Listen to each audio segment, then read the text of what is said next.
Buongiorno e ben ritrovati con il TG Flash di New Sicilia, di seguito i titoli più importanti della mattina.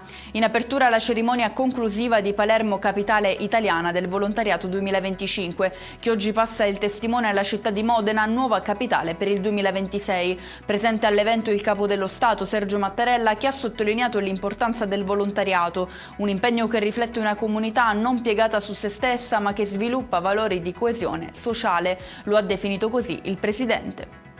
Arriva la risposta di Schifani al referto della Corte dei Conti che ha definito la gestione dei rifiuti in Sicilia carente e inadeguata. Il Presidente della Regione ha chiarito l'intenzione di proseguire con fermezza con il progetto dei termovalorizzatori.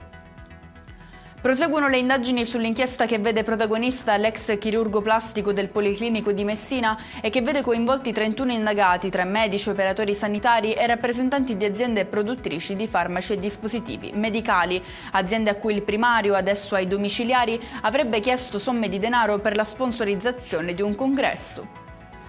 Chiesta la condanna a 10 anni di carcere per Antonino Pizzolato, conosciuto come campione olimpico di sollevamento pesi, accusato di violenza sessuale aggravata di gruppo. Insieme a lui altri 3 imputati per il caso di una turista finlandese violentata a Trapani.